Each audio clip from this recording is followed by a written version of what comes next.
Yo, yo, yo. Ego Dre, but you can call me Dre. And today we're going to be talking about what everybody's hype about, what the entire Yu-Gi-Oh community is in shambles playing right now. We've all been waiting for it. You saw the thumbnail. You know exactly what I'm talking about. Yu-Gi-Oh Master Duel. So for today, I'm going to be talking about my first impressions of the game, the many positives that I think the game have, and the couple negatives that I see about the game currently at the moment. And for the most part, the best practices for new players of the Yu-Gi-Oh, and the best practices for players with different intentions coming into Master Duel, whether it be budget, whether it be whaling, whether it be climbing the ranks, everything that you can think of, just basically starting off and helping you out with the grind and with playing the entire game and enjoying Master Duel itself. So with that being said, if you like my video, like it. If you like my channel, make sure you subscribe to it, because trust me, I'm going to be doing all kinds of content for this right now. This is going to be like my main thing for the foreseeable future at the moment, is going to be just Yu-Gi-Oh Master Duel and getting stuff into it, and basically putting time into it and making videos and making describing videos. So let me know if you guys have any questions or anything about it. Make sure you leave a comment below as well. And yeah, let's go ahead and get into it, guys. Cool. Okay, so first things first, the first thing I do want to talk about is going to be the positives and my first impressions of the actual game. Holy shit. The first word I can use to describe this game is addicting, bro. Dude, everything about this game is addicting. Like, the deck building that you do in the game is addicting. The crafting is addicting. The pack opening is addicting. Playing ranked and getting on and just climbing all day, addicting. The battle pass, it's 100% worth it, and it's addicting to complete. Like, the entire thing is just... You just started off and you already know, once you're playing it, you already know you want to grind it out. You want to get what you need for your decks, and you want to just go all in. And Konami did a really good job of creating an addicting system when it comes to every single portion. They already knew, you could tell they knew that you needed to be addicted if you wanted to be able to play Yu-Gi-Oh on a format like this, or on a online format like this. So that's gonna be the first thing that I want to say.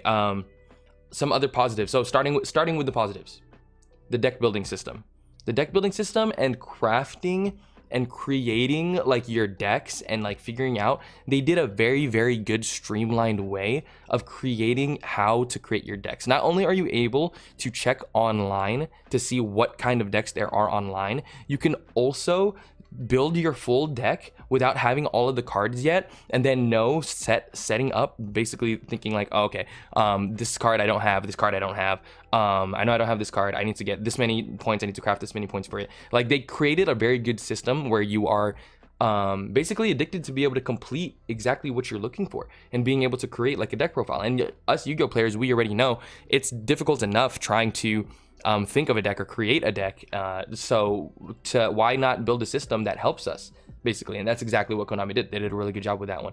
Now, next, the pack opening. Bro, let's talk about the pack opening. Oh my goodness, the pack opening is so sick. The animations are fluid. It's really nice. It's addicting to just see the animations of the packs just fly out and just shoot out, and you show exactly what cards you're looking for. To explain some of the pack system that they have, you can do these master packs where they have all of the cards in the pool in them, and then once you pull or craft, you can also just craft them specific cards for your deck that you're trying to build, or for whatever you're looking for. You get secret packs for those SRs and those URs that lead into different archetypes and lead you into the different decks that you can play, but they're only open for a limited amount of time, encouraging you to spend your gems then and there, and encouraging you to whale on it. Is this a good thing or is this a bad thing? We're not sure right now, because of how early it is in the stage, and because of how many gems they give you at the start, because they give you a lot. They give you a lot, which is good for a new player, don't get me wrong. But we don't know how long it's going to take for us to be able to actually grind out the gems in the future, especially without a battle pass, especially when the battle pass is done and stuff like that. How else are we going to grind out gems unless without just spending money, right? But either way, basically getting secret packs and stuff like that, and using your gems towards those secret packs during that time, so that way the last 4 featured cards are geared towards your set. That's the most broken thing about it. It's actually really sick that you're able to do that with pack opening. It makes it so addicting. It looks so sick. You can always just skip all the animations, but if you don't want to skip the animations, you can pop it all open and then hit every single one all at once. You can just hang out in your Discord and have all of your homies watch you open packs and just scream over the hype. It's legitimately a hype system for opening packs as well too. So I think that's a huge positive. Crafting cards is very addicting. Just knowing exactly what you need for your deck, and then being able to craft it, because like basically the way that it works is once you start doing your pack openings, you're able to use the URs that you don't want into craft points for URs, and then you can just make other URs as well too. Granted, it's a bit of a neg because you end up only able to use like a portion of the CR points that, or UR points that you would use for those URs towards a different UR. But even still, if you already know your deck build and you already know like what you're going to work with, so a lot of competitive players, so like me, or like other players who like already have builds like in real life, or already had builds on Dueling Book and stuff like that, those people are very they're kind of ahead, they're ahead of the game, I should say, because they already have like decks in mind and stuff like that, so they know what's the good stuff and they know exactly what needs to be crafted for their builds and for the stuff. So it does a good job of rewarding like competitive players for actually knowing how to play the game and actually knowing like what's working in the current system and stuff like that. So making sure that like you're using those UR points smartly and using those, it's still a very big positive for us because of how addicting it still can be being able to use those. Next thing to talk about is playing ranked. So grinding up in ranked is very addicting. You can just literally click the button, queue up, and all of a sudden you're slammed into a match. Hit the die roll, and then you're off to the races playing. And it's just very simple. Like you can grind up. Each tier has like a couple tiers that you can win at towards. So it goes from like 5 to like 1 when it's like bronze to 1, bronze 5 to bronze 1, and then silver 5 to silver 1. And like the more increasingly higher you get, the more wins are required in each tier to be able to get up to the next tier, basically. And so because of that, like you see exactly your progress, and you're just thinking like, oh man, I just got to win this many games, and then I can get up to the rank, I can get up my ranking, I can get to gold. You know what I mean? Like it gets really addicting and really easy to just sit there and play multiple like games of best of ones over and over again. And it's very addicting, very like fun to do, and like not frustrating at all. When it comes to the animations and stuff, when it comes to the actual dueling and actual playing and such, it's not the fastest, but it's also not slow. Like it's not slow at all. Like they make it so that like it's very streamlined, and like a lot of the settings that you can change things to make sure that your effects activate at the exact time that you need them to, they work really well and cater to those who have already used simulators before, and they speed it up as much as possible. And if you really want to, like you can turn the animations off. You know what I mean? Like you can just turn them off completely, so that way it's just faster paced and you can just keep playing it on. But even though all the animations are like slower or whatever, they like take up a lot of time, I find myself as like a long-time competitive Yu-Gi-Oh player who's attended multiple YCSs and multiple regionals, I still find myself wanting to keep all of the animations on, because that's just how cool they look and how addicting it is to watch them. That's the sickest part about it, is just being able to watch them and like see exactly what's going on inside of the game, and like exactly what I'm summoning, and you can just see access code talker just come out and just boom, you know what I mean? Like it's just sick. Like you don't want to drop it, you know? And Konami, like hats off to you guys seriously for taking your time, and you can really tell that they took their time on creating the way that these things look and the interface and stuff like that. Last positive I want to talk about, the ban list. Whew, the ban list, bro. Dude, honestly, for me, it's a positive. Trust me, and all my competitive players, for you guys are gonna understand what I'm talking about right now. Max C, like I was always a Max C hater. That card should not come back. It really shouldn't. Granted, in this current format right now, the way that it feels to have to play against Max C and have to figure it out, it's such a fresh feeling than from the TCG. Being able to take from what you know from the TCG meta and like have it mixed with the OCG meta currently, because of the way that the ban list is fit, with certain things being at 3, like Ben 10 being at 3, Skill Drain being at 3, Vanity's Emptiness being at 1, like certain cards just being legal that weren't legal like in the TCG at all. It almost feels like you're playing in a traditional format where there's just really broken things, and you have to find out how to play around them and how to beat them. And like Double Called by the Grave might help for the Max C, or everybody's going to be playing Max C, you know what I mean? So maybe we should be playing Crossout, you know? So it's just really addicting and fun, and it's a fresh new thing that you can do. I know there's a lot of banless haters out there right now because they don't think Max C's okay for the game, and I agree, I don't think Max C's okay for the game. However, this is definitely a fresh new feel, and with it being best of ones and stuff like that, it makes it so that it feels like you have like the options to play around by creating your deck to specifically fight the things that are strong in the meta at the moment. So granted, even so, I know a lot of people don't like the ban list at the moment, but I really like the ban list. I really like the ban list at the moment right now. If they end up changing, if they end up changing it ever, or they end up making it closer to the TCG, then I'm okay with it either way. I don't mind no matter how they go about this, as well, as long as, you know, it's not the worst scenario, right? Such as banning out all of the cards that they just set up. Like I'm afraid more that excuse me, I'm afraid more that if they create a ban list that that comes out like this right now, if they have a ban list like this right now, what if they start hitting all of these things in the future? So the people that are used to these things, like all of a sudden it's going to start changing again to the TCG, and it's going to be closer to that. So I'm wondering exactly how the ban list is going to work here in Master Duel. Like, I don't know if it's going to be like a ever-changing meta, or if it's going to be, we don't even know if maybe if the ban list will come out every 2 months, or what if it'll come out every 3 months. I mean, someone in the comments can tell me if like I'm wrong about that, if we already know those things. But either way, it's awesome. It's cool. It's a fun time. I enjoy it. All the positives of Master Duel. It's an addicting game. The positives definitely outweigh the negatives and stuff. So, but let's go in to the negatives of Master Duel and my biggest issues with Master Duel. First things first, solo mode. Solo mode leaves a lot more to be desired. Don't get me wrong, it looks beautiful, as do the tutorials. The tutorials look really, really beautiful, and they do a really good job of showing in a really, really easy way of the way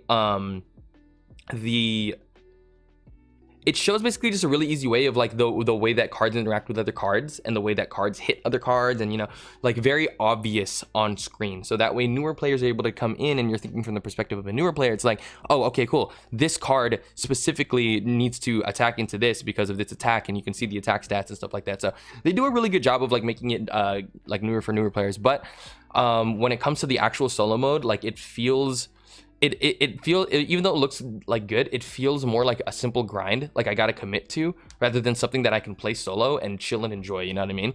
Like I find myself doing the tutorials because like I really want more gems, and like other than that, like why play the solo mode like if they're not gonna give me gems? You know what I mean? And then you get onto it, and then like they start doing random stuff, like they have this scenario with the monarchs, and it's like, okay, cool, they have a little story, that picture looks sick, you know, this is like a phone game almost, like, okay, this is pretty tight, like it's starting off setting me up with a story, and then all of a sudden they're teaching me how to tribute summon, and I'm just like, okay, I thought this was the solo mode, I didn't realize it's tutorial mode. And then they put you into duels where you have to learn how to beat these CPUs with loner decks, and it's like, okay, well, I mean, this is cool, right? But like, where is the where is the actual story? Like, where is the actual scenario? Like, where is the actual like feeling of like me being solo rather than just playing against a CPU and learning how to play the game? Like, the solo mode feels like a tutorial is what it is. At least for like a long time Yu-Gi-Oh player like me, like it looks really tight, and I'm glad that they made it for the newer players, but I feel like they can definitely add more to it, and maybe this is something that will be better done and fixed over time, right? Throughout experience with creating the thing. So I'm not gonna write it off like for now, like initially, but right now the solo mode, it just feels like a baby grind, and then you just grind it out, get the gems, and then just go into ranked mode. That's what it feels like for me. So all right, next negative basically to talk about is ranked being best of ones. So ranked being best of ones, it's nice. It's really, really, really sick for doing exactly what we're doing here, like with the addiction stuff, like hopping into ranked, getting into a game, playing your game, and then doing what you're doing. The issue with it is it's not realistic. So basically, hopping into best of ones can be very, very unrealistic just because of this post side deck and such. If we were able to play out full matches, I understand how long that would take as well, though, too. So I understand how long that would take. So I feel like in tournament modes and stuff like that, maybe they're going to end up adding side decks and stuff. But I feel like for right now, the ranked system being best of ones is nice, and that's how they're going to keep it at the moment. But a lot of the times, like while I'm playing ranked, the issue with that is that I'm climbing, and I find myself, at least in the higher tiers when I was up in plat, like you can feel yourself just like, please, please, please let me win the coin flip. If I win the coin flip, I just win the game. If I win the coin flip, I just win the game. And then you lose the coin flip and you're like, fuck, I lost. And then sometimes like you like draw max C, or maybe you don't, and then sometimes like you end up going first, and you're like, oh shit, like I actually just won the game. You know what I mean? So that's why it's not realistic, because when it comes to actual Yu-Gi-Oh, like it's not just that. Like you win the die roll, like okay, the game one might be foregone if you lost the die roll, but game two, I have a chance to side against my opponent. I have a chance to outplay my opponent completely, and then game three I can do the same thing. As long as they're going first, I'm going second, then we can figure it out. You know what I mean? So that's when it's more realistic, and that's when it becomes more of like a fair fighting chance. Right now, ranked best of ones, not the best and most realistic way of playing Yu-Gi-Oh. However, it's really good for addicting and playing fast-paced. Cool. Last thing I want to talk about is some of the UI when it comes to actual playing in the game.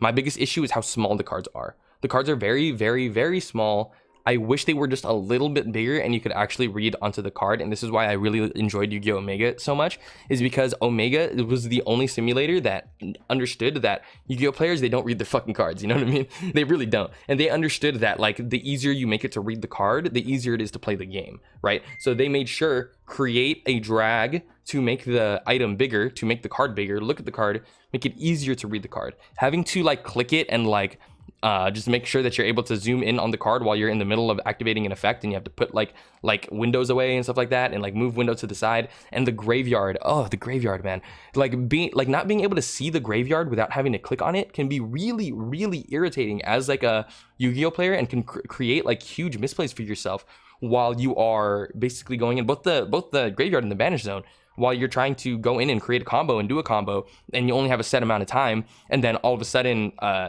you didn't resolve something correctly because you thought you had something in the graveyard that you didn't. And the only reason you didn't see that you didn't have that thing in the graveyard is because the graveyard isn't visible. It's in a hole. You know what I mean? Like these, like little things like these, being able to see things within the game are very important. Okay. And so when it comes to Yu-Gi-Oh simulators and when it comes to Yu-Gi-Oh players, like we need to be catered to like actually reading the cards and seeing the cards as much as possible. Otherwise, like we have to go digging just to read a paragraph, and that's not realistic either. So that's basically just my minor gripes with Yu-Gi-Oh! And just like the Yu-Gi-Oh! with the Yu-Gi-Oh! Master Duel in general.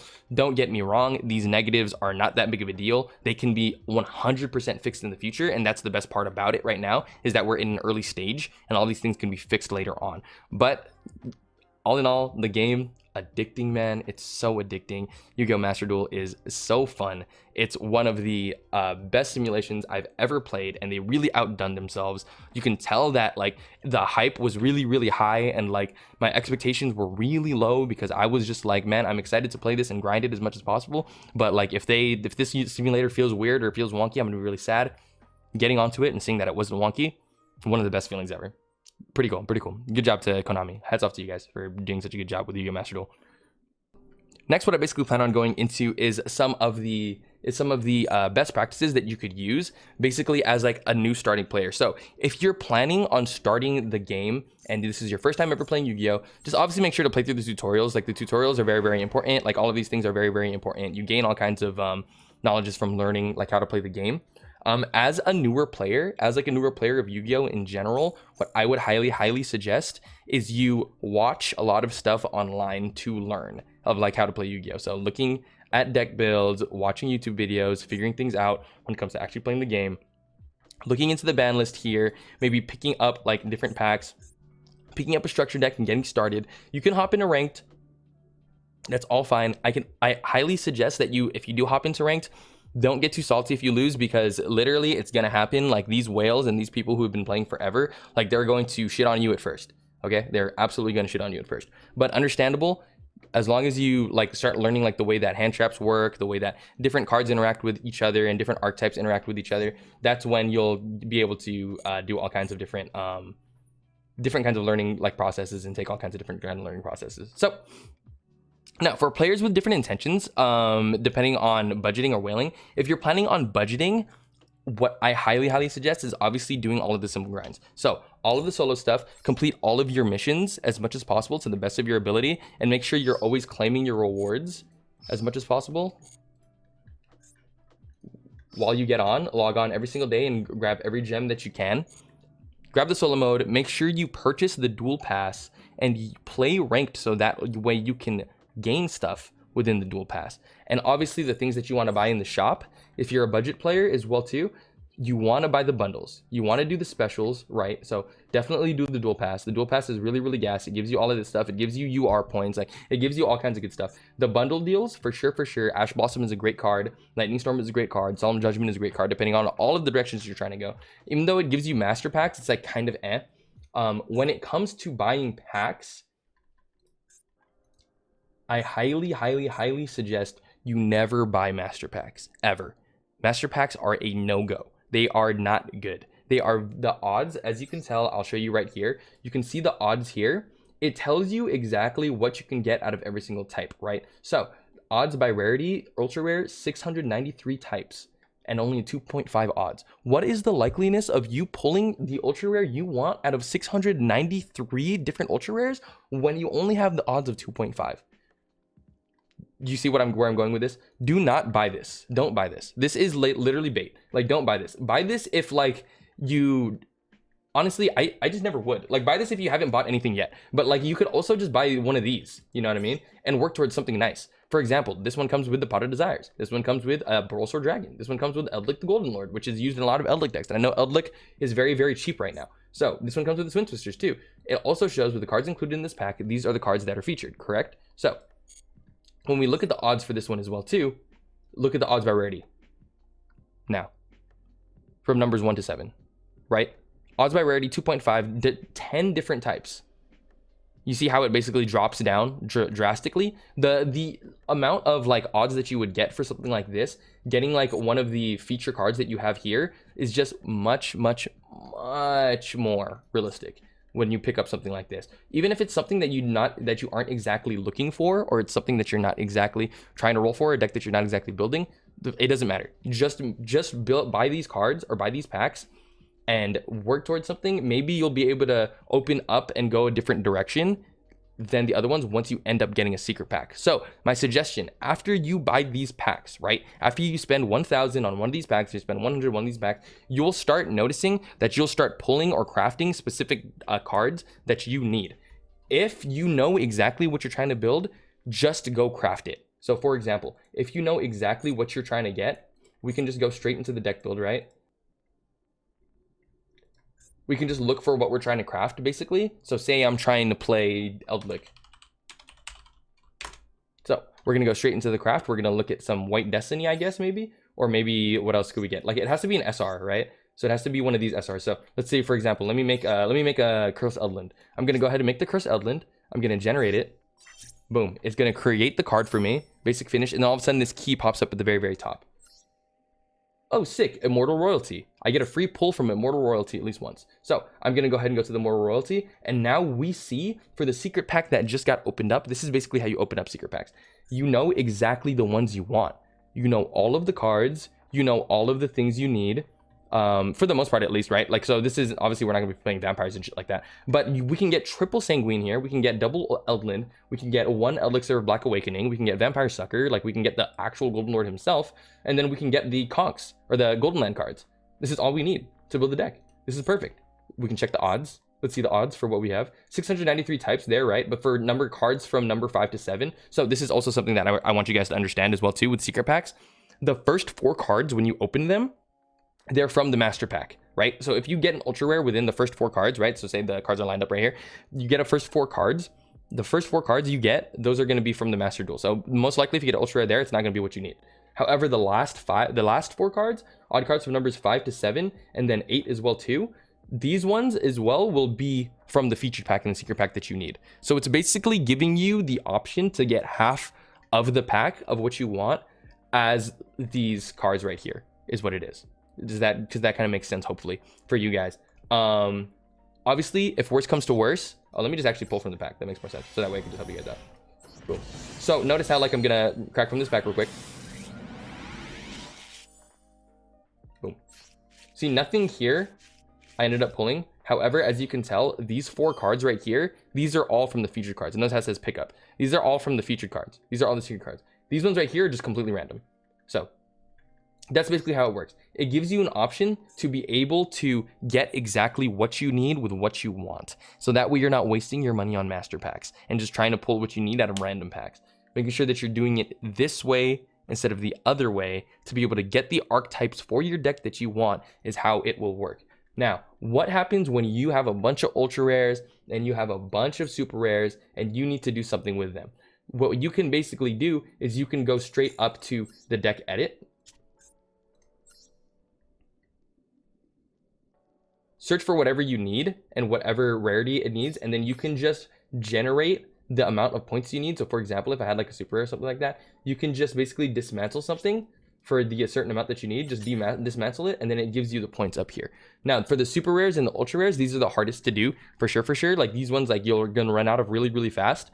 However, like that's basically how you would do it to be able to dismantle to get exactly the cards you need. And over time, the more you play, the more you pull packs, the more stuff you can get, you can generate as many as possible. If you want to whale, if you are a whaling player, for my people who are willing to spend the money, do exactly what I said. Make sure you're doing it with the secret packs. And when you're using your money, make sure you're paying for exactly what you're using your gems for exactly what secret pack you need. Do not open a pack just once you put your money in, put in like $20, $30.